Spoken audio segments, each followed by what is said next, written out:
In today's episode, I'm going to tell you 3 true stories about people who made choices that are so shocking, you'll find yourself leaning in closer just to make sure you heard that right. But before we get into those stories, if you're a fan of the strange, dark, and mysterious delivered in story format, then you've come to the right place because that's all we do, and we upload 2, 3, even 4 times every week. So if that's of interest to you, please break into the like button's car and remove their steering wheel. Also, please subscribe to our channel and turn on all notifications so you don't miss any of our weekly uploads. Okay, let's get into today's stories.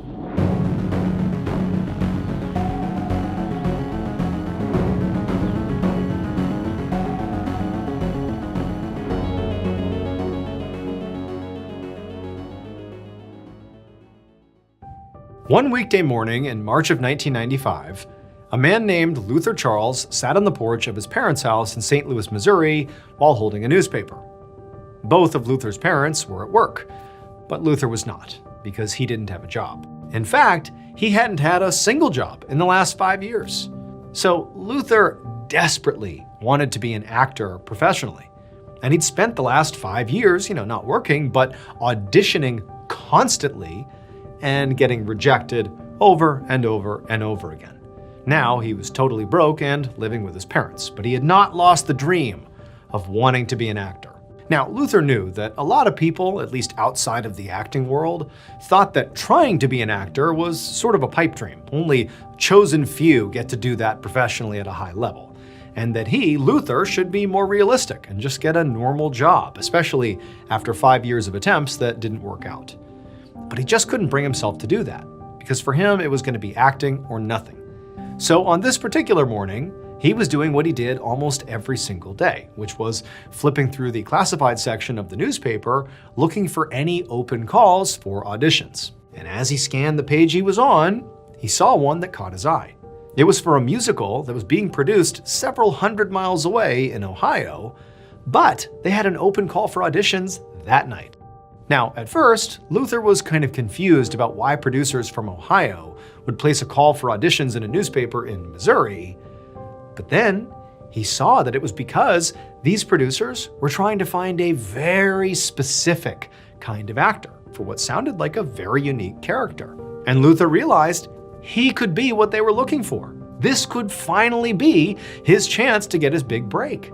This was, of course, not going to be easy. Number one, he would have to drive today all the way to Ohio just to do this audition. But 2, what it would take for him to get into this character, to do a good job and hopefully land this part, was going to take a lot.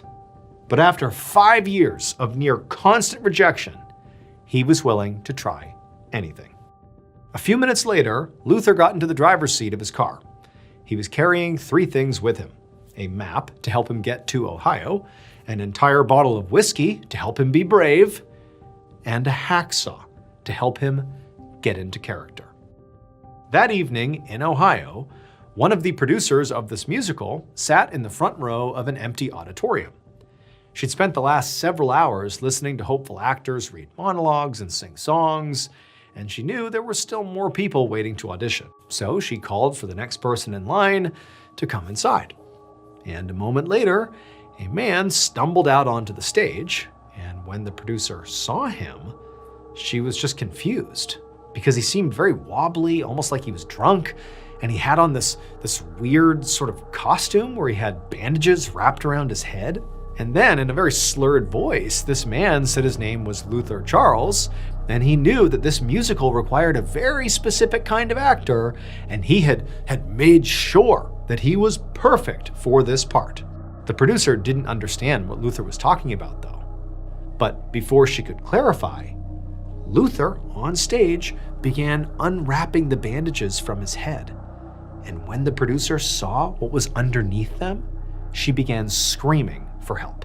It would turn out that casting call in the newspaper that Luther read that inspired him to go here and do this contained a very unfortunate typo.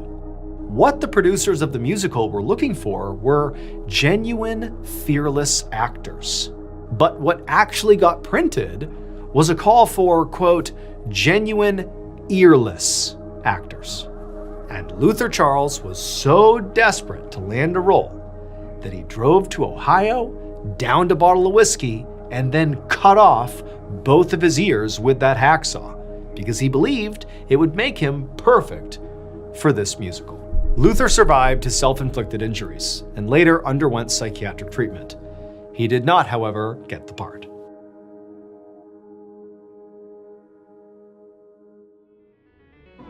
BetterHelp is the paid partner of today's video. The strangest part isn't coming home. It's realizing you came back, but your mind didn't. You're trying to move through life doing everything right, work, family, responsibilities. But small moments feel off, and later you're left thinking, what's wrong with me? I also went through these exact same feelings when I left the military. My mind was very conflicted because the world sort of expected me to be normal, but it was like my nervous system still expected danger all the time. Trauma doesn't stay back there. It rewires you. It changes how you react, how you trust, how you love. But therapy can help break that pattern. BetterHelp makes that support easier to access. You fill out a short questionnaire and get matched with a credentialed therapist in as little as a couple of days. If it's not the right fit, you can switch anytime. Join the 6 million plus people who have gotten help from BetterHelp, the platform you can trust. Click the link in the description or go to betterhelp.com/Mr. Ballen and get 10% off your first month of therapy.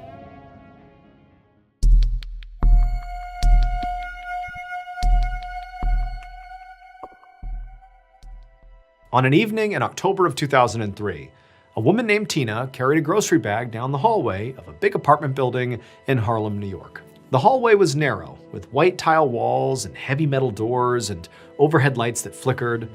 And as Tina stopped in front of her door, she caught a whiff of a familiar smell coming from across the hall in apartment 5E. It smelled like urine and rotting meat. Tina grimaced, but quickly set down her grocery bag and began sifting through her purse for her keys. But right as she found them, she heard footsteps coming down the hall behind her. She turned, and when she saw who was walking up the hallway towards her, she began to panic because it was Antoine Yates, the owner of apartment 5E, the stinky apartment. He was coming right down the hall, and he was carrying what appeared to be this huge sack that maybe looked like it was filled with sand or something.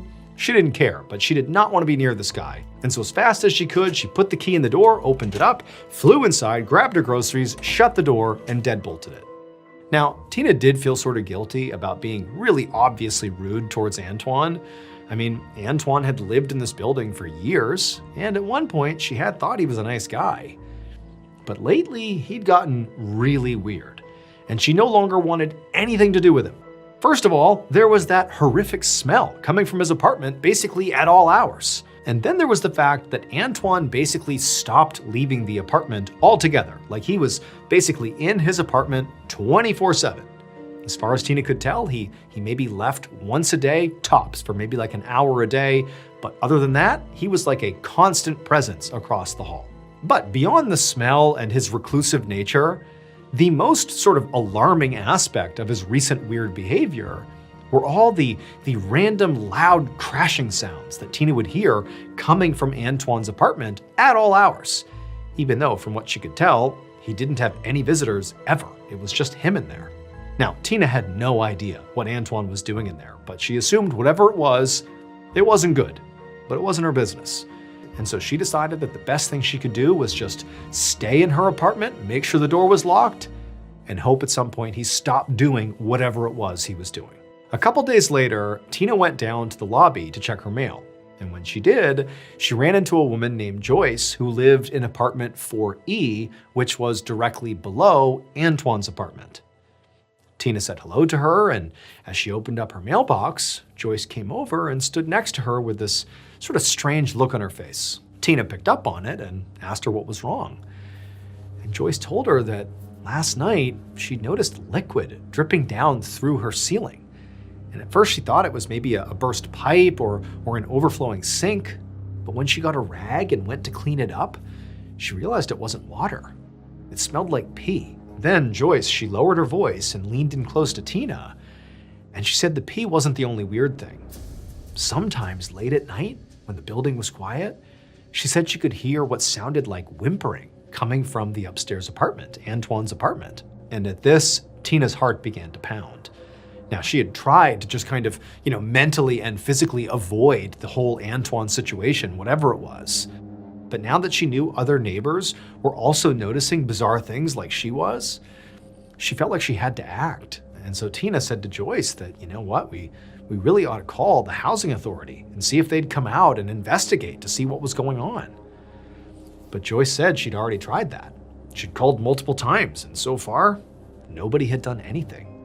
So Tina told Joyce that, okay, well, let's all get together, all the other neighbors, and go to the housing authority as a group, and maybe then they'd be taken more seriously. Joyce liked the idea, so the two women exchanged numbers, and then Tina went back up to her apartment. But the next day, before Tina had time to chat with any more neighbors, she came home from the store and walked into the lobby of the apartment building, and she saw Antoine on the floor of the lobby screaming in pain with two police officers huddled over him. He had these gaping wounds all over his arm and his leg, and there was blood all over the tile floor. Tina didn't know what to do, so she just hustled right past them, through the lobby, made her way upstairs, and got inside her apartment. But once she was inside, her curiosity got the best of her, and she ran to the window to see if there was anything going on outside that could begin to explain what was going on with Antoine. And outside, she saw an ambulance pull up, and then moments later, paramedics loaded Antoine into the back of it, and they took off. After that, Tina basically sat there expecting any moment for the police to come barreling down the hallway and break down Antoine's door, apartment 5E, to finally put an end to whatever was happening inside of there. But she sat there waiting for an hour, and she didn't hear anything. And then finally, after, about an hour, she saw those two police officers from the lobby get back in their squad car and drive away. Tina was shocked. She had no idea what happened to Antoine, but she also couldn't conceptualize of what Antoine would have told those officers that would make them think they should just leave without checking his apartment. And so Tina felt like she couldn't just sit here and do nothing, like somebody needed to go in there. Tina didn't know if maybe Antoine was hurting someone in his apartment and they had finally fought back, that's why he was all cut up, or maybe if he was involved in some kind of violent criminal activity or what, but it was clearly never going to end unless she spoke up. So, as much as it terrified her to get involved here, she picked up the phone, called the police, and told them everything she had seen and heard. The next day, Tina was coming home from work when she saw this huge crowd gathered outside her apartment building. Hundreds of her neighbors were just standing on the sidewalk looking up at the side of the building. And when Tina looked up, she saw what they were watching. A police officer was rappelling down the side of this building from one of the upper levels, and with him he had this big rifle and some other huge weapon, and he was slowly making his way down. But then he eventually stopped right outside a 5th floor window. And Tina realized he was stopping outside of Antoine's window. That was his apartment. And so Tina and the others watched as this officer began to tap on the glass of the window. And then there was this huge explosion of glass that flew outwards, like the window had broken, but from the inside going out. That officer immediately raised his rifle and began firing into the apartment while also signaling to the police officers above him, leaning out of another apartment, to pull him up. And they immediately began pulling him up. And then a few minutes later, a half dozen more police officers came running out the front door of the apartment building, and they were carrying this massive tarp between them, with something obviously very heavy and large inside of it. Now, none of this made any sense to Tina, until the officers passed by her and she caught a glimpse of what was in the tarp. It would turn out Tina and Joyce were right to be suspicious of Antoine. But it wasn't because he was a violent criminal who was secretly hurting people in his apartment. No, his secret was actually much weirder. Antoine had a very strange pet. Specifically, he had a 400-pound tiger named Ming, who had been living in Antoine's apartment for years. It slept in one of his bedrooms with a giant sand pit. It peed basically everywhere, and it lived off raw meat.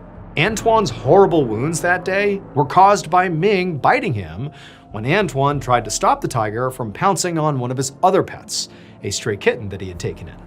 As for Antoine and Ming, they both survived this encounter, Antoine was ultimately arrested for reckless endangerment, and Ming, who was just tranquilized during that exchange with the police officer, was carried out of the apartment and taken to a sanctuary in Ohio. Also, that stray kitten survived the attack as well.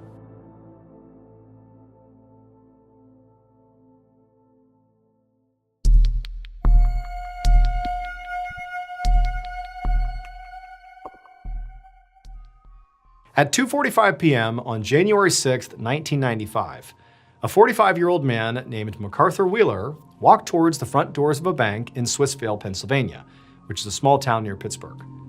MacArthur had on a mask and was dressed in a big blue parka, and in one of his pockets, he was carrying a semi-automatic handgun. MacArthur was about to rob this bank at gunpoint, but weirdly, he did not feel nervous, despite the fact that, MacArthur had never robbed a bank before. But one of his friends, 43-year-old Clifton Johnson, had.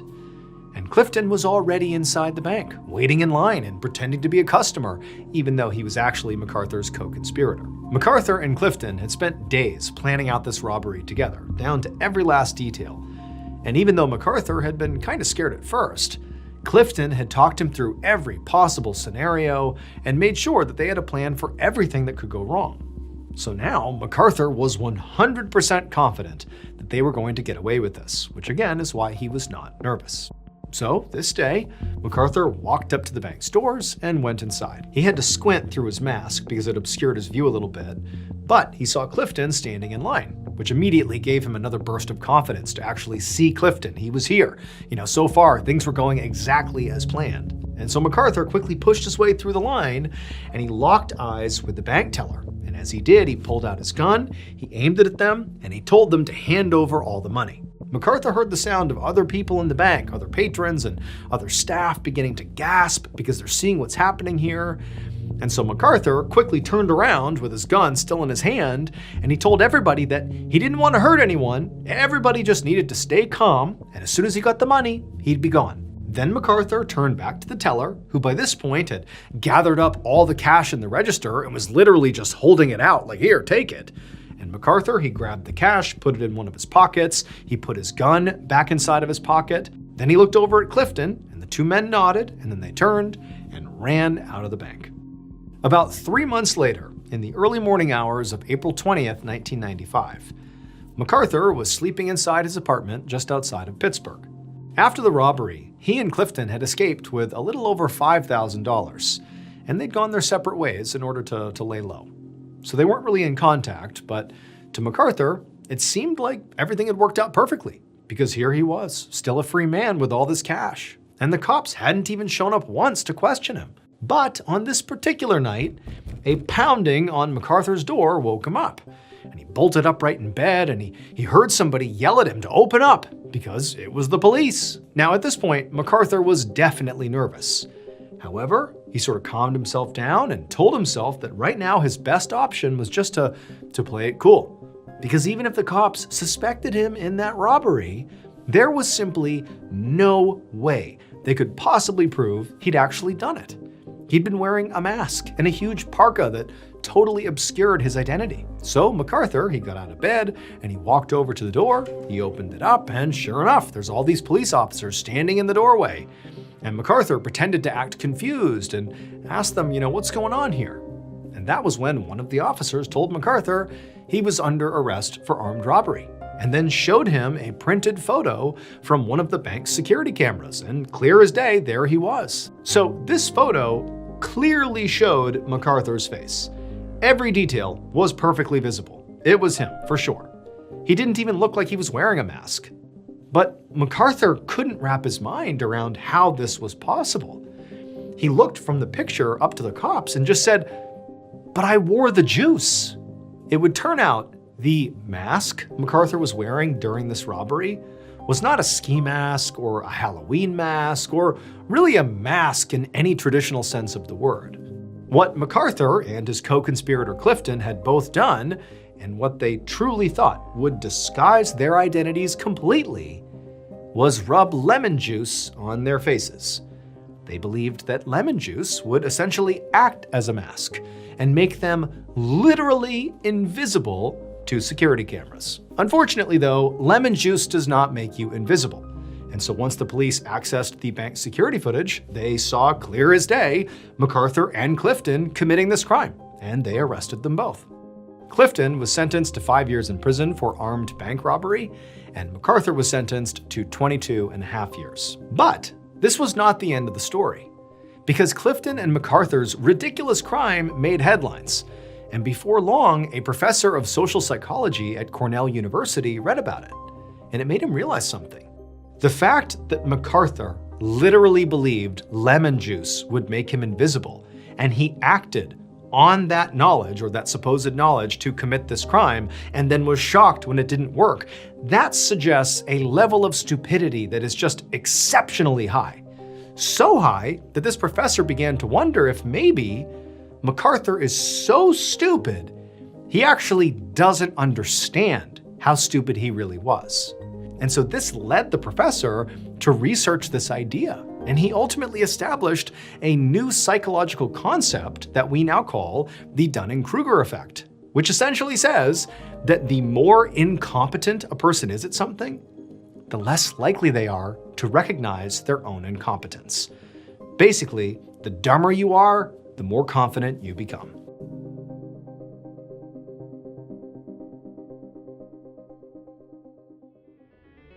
Thank you so much for watching.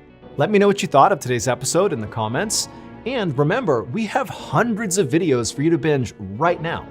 But if you're looking for a recommendation from me of that one video that's worth your time, well, it's this one right here. So give it a watch. All right, until next time, see ya.